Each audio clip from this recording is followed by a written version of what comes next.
उत्तरे हिमालय, दक्षिणे कन्याकुमारी, पश्चिमे आरावल्ली पर्वत एवं पूर्वे राजघाट पर्वते घेरा आमार देश এই ভারতবর্ষ।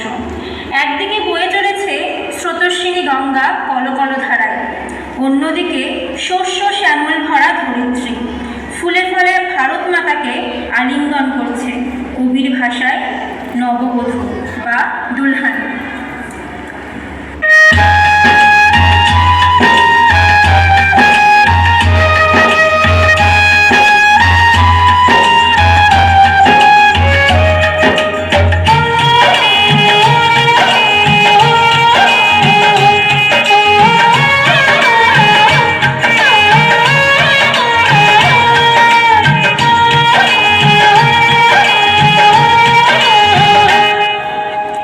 दुनिया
বিভিন্ন সময়ে বিভিন্নভাবে বিদেশিদের দ্বারা।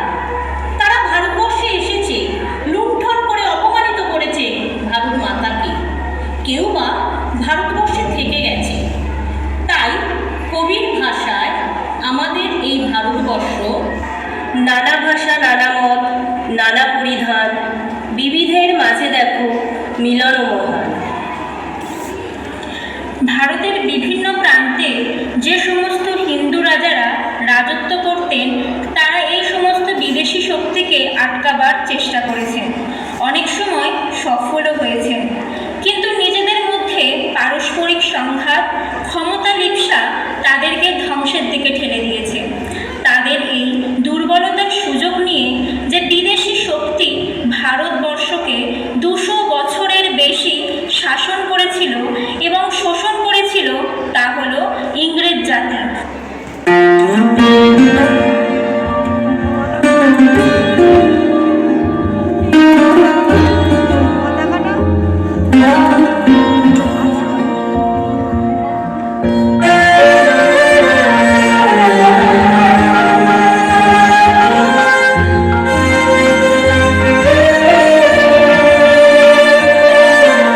देश मेरे तेरी शान पे सदके कोई धन है क्या तेरी धूल से बढ़ के, तेरी धूप से रोशन, तेरी हवा पे जिंदा। तू बाग है मेरा, मैं तेरा परिंदा। है अर्ज़ी दीवाने की जहाँ भोर सुहानी देखी, एक रोज वही मेरी शाम हो। कभी याद करे जो ज़माना, माटी पे मर मिट जाना, जिक्र में शामिल मेरा नाम हो।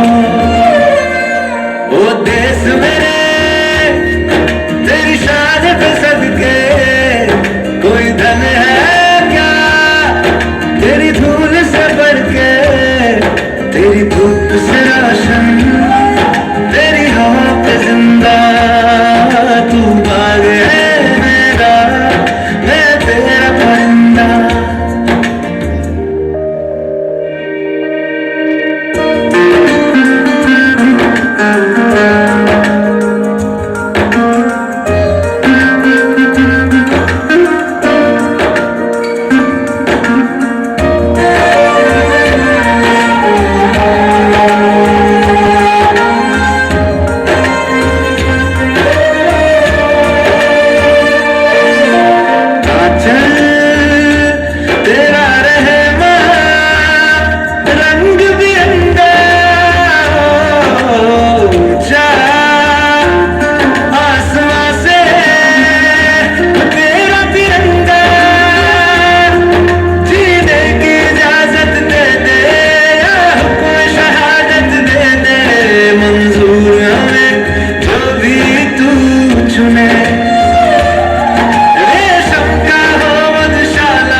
देश मेरे तेरी शान पे सदके कोई धन है क्या तेरी धूल से बढ़ के, तेरी धूप से रोशन, तेरी हवा पे